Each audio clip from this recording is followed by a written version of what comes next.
My name's Irralee Andrzejowska. I'm a physiotherapist and SIRPA practitioner. And SIRPA stands for Stress Illness Recovery Practitioners Association. And we're a group of practitioners who work with resolving people's chronic pain using a mind-body perspective. And today I'm talking with Lorna Nicholson. Welcome, Lorna. Thank you. And Lorna's here to talk to us about long COVID. Is something that she's particularly interested in. So I'll go over to you, Lorna, for you to explain a little bit about who you are and your background, and then we'll go further into discussion from there, which I'm really looking forward to. Great, thanks. So I have a background in nursing. I trained as a nurse in 1994, worked many years in accident and emergency as a sister emergency nurse practitioner, then moved into primary care and worked in a GP surgery as an advanced nurse practitioner, basically seeing whoever came through the door. So from there, I also teach Pilates. I teach people to breathe well. I'm also a SIRPA practitioner and embodied processing practitioner and a heart math trauma sensitive practitioner. So I do many things nowadays, but have a particular interest in working with long COVID, POTS, and other fatigue-associated illnesses. That's really interesting. You've got lots of tools in your toolbox to deal with these mind-body conditions. How did you develop an interest in long COVID? What's obviously it's an interesting topic, but what was particularly about long COVID that drew you towards it? So my own personal journey, I have a history of POTS, which is postural tachycardia syndrome, undiagnosed for many years, but then pretty much resolved my own symptoms by using a mind-body approach and understanding the source of why I had the symptoms in the first place. I set up a charity called POTS UK.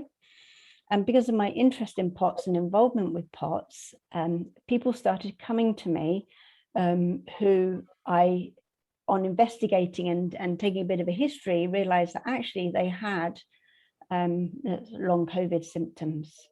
And a number of people with long COVID are also being diagnosed with POTS and other associated conditions. So there's a massive overlap. So it's gone from there. And with my interest in breathing, people have come to me to have some breathing re-education.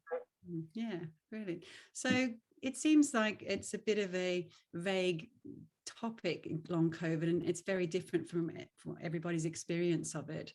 So how would you describe what defines what long COVID is for someone? It's a good question. I mean, it's come about off the back of the COVID-19 virus. And the definition is symptoms and signs that continue beyond 4 months of having the infection. Often affects women, often fit people. Symptoms are often mild. Many people haven't been hospitalized, but the symptoms persist. It has a number of other names. So long COVID is the name that has been given by the patients themselves. The NICE calls it post-COVID syndrome. In the US, it's PAX. I can't remember what it stands for. Also, long liners gets used. What was that one, sorry? Long liners. Long liners, okay. Yeah. So there's a number of names. So it's basically symptoms that have persisted after a COVID-19 infection. And what type of symptoms might they include? So the symptoms are really broad. Pretty much every body system could be affected by it. But I'd say the key symptoms that people talk to me about that are most troublesome are fatigue, which is really debilitating fatigue, breathlessness, fast heart rate, palpitations, memory problems, what we call brain fog. They just feel that they can't concentrate well. Muscle aches and pains, chest pain, stomach irritation, so irritable bowel type symptoms, headache, dizziness, and allergic type symptoms. They're the main symptoms. And these symptoms are very real.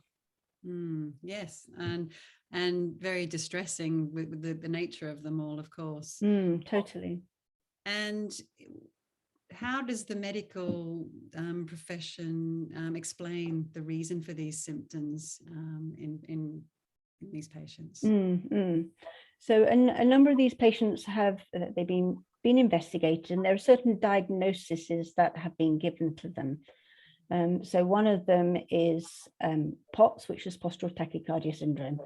And basically, it's under the category of orthostatic intolerance, so symptoms that occur when upright. With POTS, the marked feature is a significant rise in heart rate on being upright. For a number of people, the heart rate doesn't necessarily increase, but you get a drop in blood pressure. So that's orthostatic hypotension. A number of people have a crossover between all of them.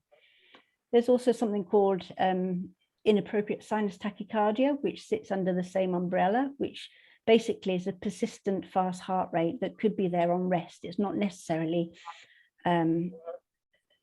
posturally associated. These have kind of been, those who had this tachycardia are after COVID, it's been referred to as post-COVID tachycardia. So that's one group. And then you get those who go on to get a diagnosis of MCAS, which is mast cell activation syndrome. So our mast cells are part of our normal body's immune response and help fight infection. They interact with the environment, and they're involved in the sort of allergic inflammatory reactions that you might get.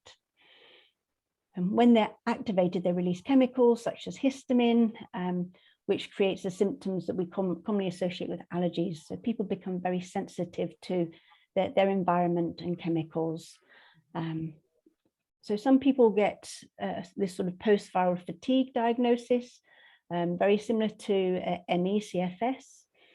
And some people are told that they have what we call a breathing pattern disorder, that their breathing has just become dysregulated.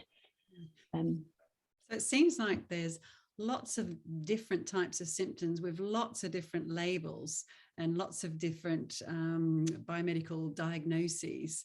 But what is your belief about that? Is it all are they related to each other?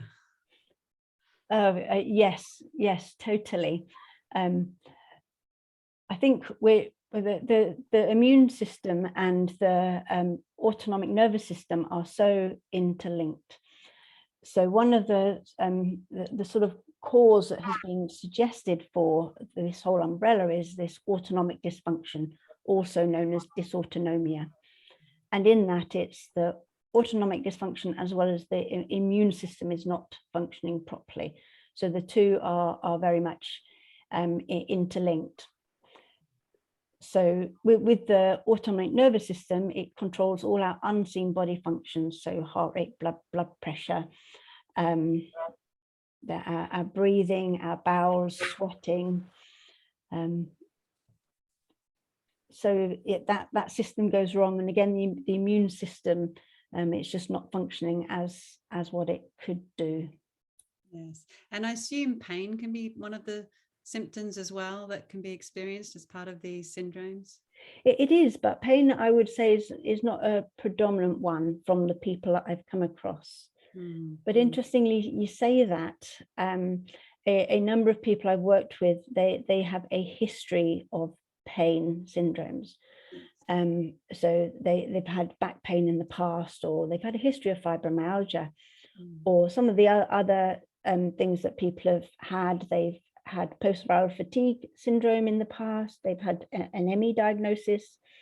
They've always been a little bit, their heart rate's a little bit faster at times, but they don't really take much notice of it. Always been quite sensitive to their environment and allergens. Their breathing probably wasn't right, and they only look back and think, yeah, do you know, my breathing hasn't been right for years. Yes. PTSD, irritable bowel. So all of these sort of conditions are what we would call mind-body syndromes. And what about anxiety and depression? Have they featured as well? Have you noticed? Not necessarily. Mm-hmm. But interestingly, when I talk to somebody about their background, often there is a high level of childhood anxiety. Now, one of the downsides with the heart rate is people might be given a diagnosis of anxiety, which is really not helpful. But actually, when you talk to them, they are not anxious at this moment. Or subconscious. Yeah. And it's the way their nervous system is responding. Yes. So it's unhelpful when people are told, oh, you're just anxious. Yes, Well, actually, no, I'm not just anxious. It doesn't speak to the reason. And when No. we look through the lens of the long COVID symptoms being because of this dysregulation of the autonomic nervous system, it makes complete sense why you can have such a variety of symptoms presenting, because the autonomic nervous system supplies every single tissue and organ and includes the immune system in the body, so it can present as dysfunction, any of those aspects. Yeah. And what have you noticed particularly about people who seem to be prone to the long COVID or autonomic nervous system mind-body disorders, about them as a person? Is there some sort of common traits that you notice? Yeah, it's really interesting you asked that question. Often I show people a list of what in SIRPA we would call stress-induced personality traits. These are things like being perfectionist and conscientious, over-analytical, high expectations of themselves and others, overly responsible, need to be good or liked, self-critical, competitive, driven, dislike confrontation, need to be in control, people pleaser, and tend to be a bit of a warrior. I show this list to people who I work with long COVID, and they all say, they look at it, their face lights up, and they're like, that's me, that explains me. And that is so consistent. And interestingly, I've spoken to a number of medical professionals who've worked with people with long COVID, and they all say the same thing. The people they've worked with were on the edge of burnout, was a term that somebody said. There was a high level of stress in their life around that time of developing symptoms. Their typical type A personality. And this is quite consistent. This is what's being noticed by medical professionals working with this people group. Yeah, and it makes sense because, you know, a lot of us have been exposed to COVID, but only a percentage of us have developed long COVID symptoms. Yeah. So obviously more in the mix than just the virus itself. It depends what nervous system that virus lands on as to how it manifests in that individual. And I think that's what has not been kind of identified in the sort of in the news or the medical literature, is that it's like they've been saying it's a mystery why some people get long COVID. It's a mystery why some people don't. But if you look at it through this lens, I'm sure you would agree, you would feel that it isn't a mystery. There's a very good explanation, scientifically backed explanation for why some people are developing these long COVID symptoms and other people shake it off. Totally. And just coming back to the personality traits we've talked about, a lot of people say, well, that's just how I am. But is it just how you are? Ryan Hansen, who set up the embodied processing practitioner training, he has this quote: often these personality traits that we think we have always had, are simply trauma responses of a single series of events that happen to us that we haven't been able to move through, feel, or deal with over time. So there's a reason why we have these personality traits. And when you start making the connections, it's like, okay, that's why I need to be in control or driven or perfectionist. Yeah, because I think people generally think that's who they are. That's what they're born with, perfectionism and being driven and non-confrontational. But with our SIRPA understanding and mind-body knowledge, we understand that these are all behaviors that have been learned. So they've been survival patterns of behavior that have helped us survive or tolerate stressful situations in our life, particularly in our childhood, which is where these personality traits are created to cope with what's going on for us, and then it becomes a pattern that we identify as being part of us. But it's good news, isn't it? Because it isn't really part of us, is it? No. And these traits aren't necessarily bad. They become a problem when it creates pressure on ourselves. Yes, that's right. It's a lot of self-induced stress and maybe lack of self-care, which spins out of those things. But like you say, if you're friends with or if your work colleague is a perfectionist and highly analytical and very driven, that could be really great for an employer or a colleague. But outwardly, but inwardly, it creates a lot of internal stress, which can result in symptoms.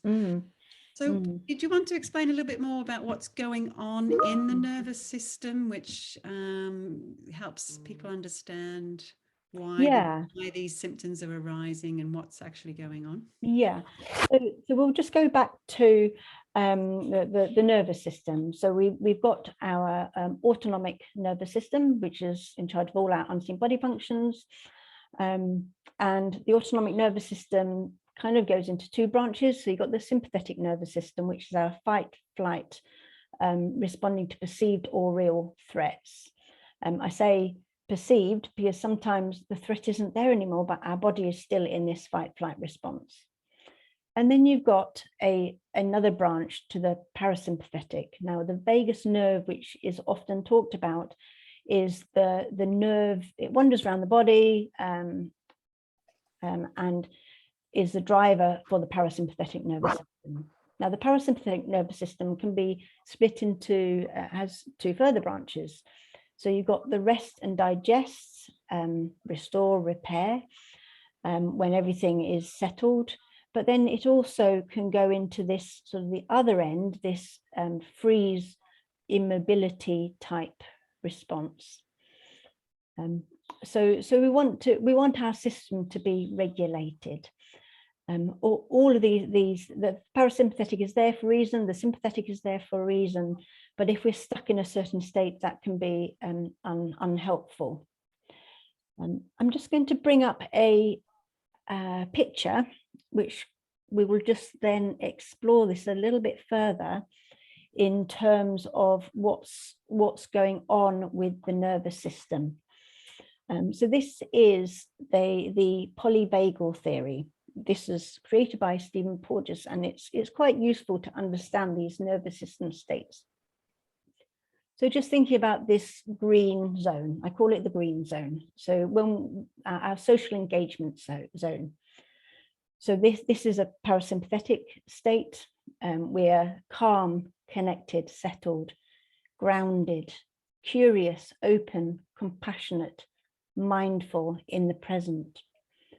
We can think of this in different ways. So there's something called internal family systems therapy, created by Richard Schwartz. He talks about the 8 C's, so who we are at core. Again, it's being compassionate, calm, curious, connected, confident, courageous, creative, clear thinking. We could also think of it in terms of what we call a coherent state. So coherence is when our heart and mind and emotions are in sync, working together. And as a result, the immune system, the hormonal system, and the nervous system are working in harmony. So that's our green zone. So anything out of that, we've probably shifted our state in some way. Now, all of us in our day-to-day will go through these states. It's normal, but the question is, how much time are we spending? Can we bring ourselves back into the green zone? How sensitive are we to end up here in the fight, flight, or freeze zone? So thinking about the fight, flight, this is our react to danger. So it's an emergency. There is a threat to our life at this moment of time, and we need to respond to it. So it's there for our safety. It's meant to be there for a short time to deal with the threat. But in our society today, we're often, this threat is there constantly, even though there is no threat. And as a result, adrenaline is released, cortisol is released. So these are our stress hormones. Our heart rate is increased. So this might be partly why people get a POTS diagnosis. Our breathing becomes rapid through the mouth, lots of upper chest movements. So these are our emergency breathing muscles. Maybe this is why people get a breathing pattern disorder diagnosis. And clarity of mind is lost. Maybe this is the brain fog. So as soon as you come out of this green zone, the ability to concentrate it is lost. In the fight flight state, our muscles become tense, which might cause pain because they're ready to go and fight the whatever the threat is. You might get digestive problems. The blood is diverted away from the gut to the muscles, and which might cause some of the symptoms people might experience. And some of the feelings that come with that, this sort of panic, anxiety, worried, stressed, anger comes into it, irritation, frustration. And our nervous system just becomes oversensitive to everything. And also the immune system is affected here. So the immune system and the fight-flight system, sympathetic, is very much interlinked. And when there is this danger, our immune system gets ready to sort of heal. So it releases histamines, it releases cytokinins. Now, the thing with cytokinins is they can be inflammatory and anti-inflammatory. When the stress persists, they become inflammatory. So with long COVID, there's a lot of talk about inflammation. The body is this kind of inflammation, cytokinin storm gets mentioned a lot. There's increased histamine. So this could be why people are so sensitive to allergens and their environment, and noise and sound and so many other things. So the nervous system and immune system is so interlinked. Anything else to add on to the sympathetic, Irralee, that you want to add in? Well, no, except that, you know, when you describe all the things there, you can see how so many people will have been in that state, and they can probably relate to that state. It's particularly with the COVID, with all the fear that was being whipped up by the media and just the talk by people around us, the isolation that was being created was enough to really fire up this sympathetic drive in people's nervous systems. We'll come back to that. We'll just talk about the freeze, and then let's have a conversation about that, what was going on in society. So the freeze state is really interesting. Fatigue is one of the most common symptoms. And I asked people how do they describe the fatigue? What does it feel like to them? And these are some of the metaphors people come up with. Now, metaphors are kind of how the mind processes. So it gives us a lot of information when people use these metaphors. I call it powering down. Just feels like all power has been cut off. My batteries have run out and everything is too hard. Running in marsh in a lead suit. It's like wearing lead clothing with red hot needles jabbing into all my joints, and then wading through treacle. My batteries have run out and everything is too hard. That just kind of gives you this real sense of everything's powered down. And the freeze state is about this collapse, immobility, doing everything you can to conserve energy because everything's powered down. So fatigue often comes into this state. And so you can also feel helpless, depressed, numb, dissociated, just not connected with your body. Shame comes into this, shut down, hopeless, and trapped. So basically anything, when we going back to the green zone, anything that's not in the green zone, you're probably in another state. And we will be in and out of these states throughout our days. So we're never in one of these states all the time, but it's being able to bring ourselves back.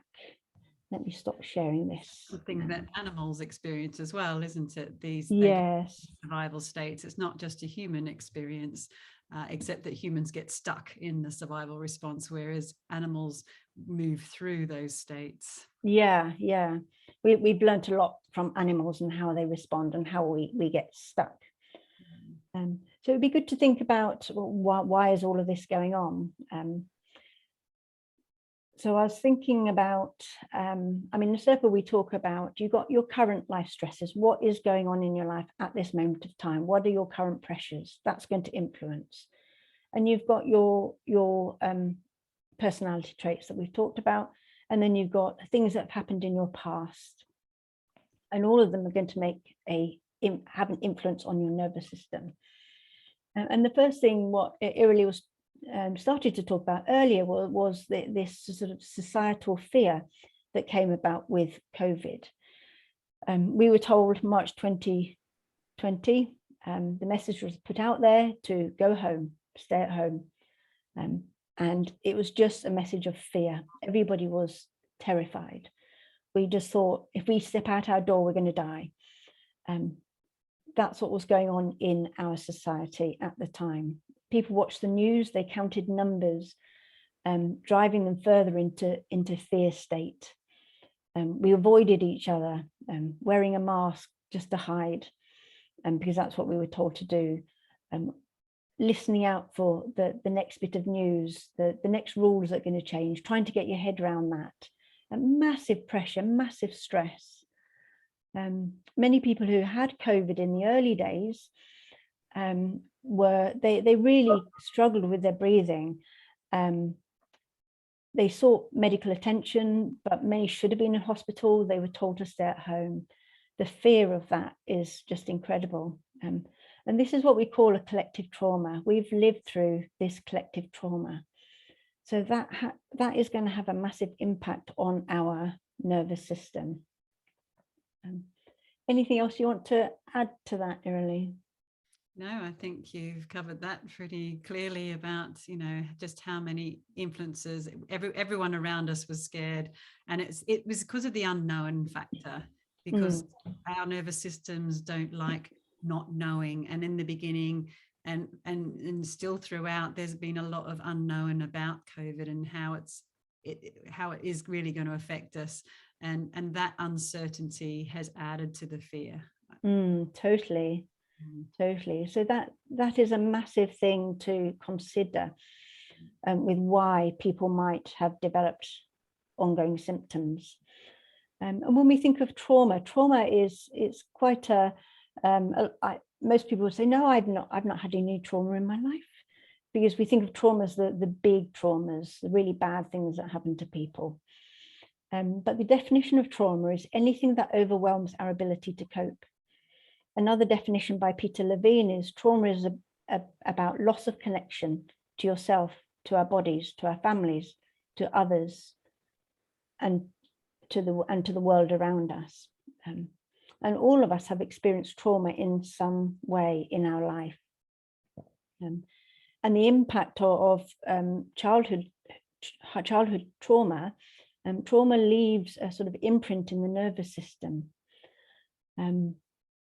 We can also think of that there's something called generational trauma.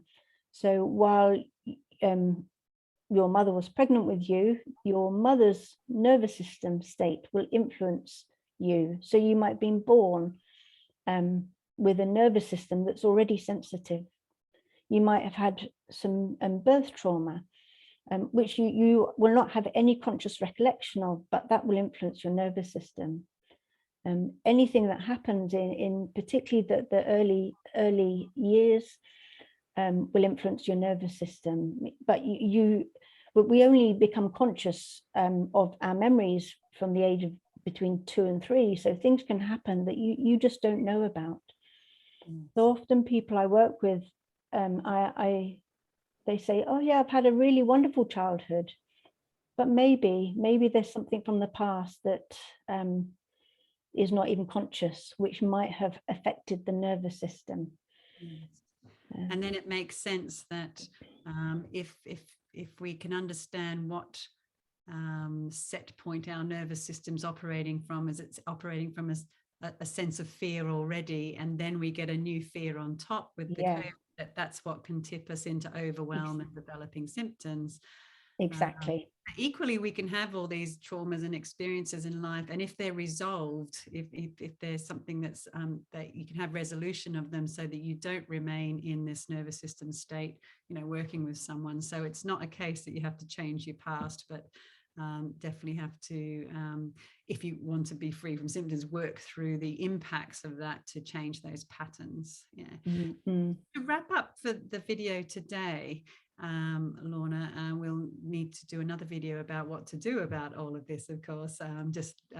But how would you summarize? It's like we were saying, the unknown is stressful, and if we can understand and know what long COVID is about, then that informs what to do about it. So how would you summarize from what you've said are the risk factors that contribute to developing long COVID, and your understanding about it, which will then inform what we can do about it? The spoiler alert is we can do something about it. Yeah. So this is what my observation of people who are at risk of developing long COVID. And so often people who's had a past history of one of the other mind-body symptoms that I've talked about, history of ME, CFS, fibromyalgia, chronic pain, anxiety, depression, multiple sensitivities. Those who have a number of the self-induced personality traits, those who have a high level of stress at the time of developing COVID, and also your how you responded to the COVID. Were you in fear at that time? What state was your nervous system like? Was it overloaded?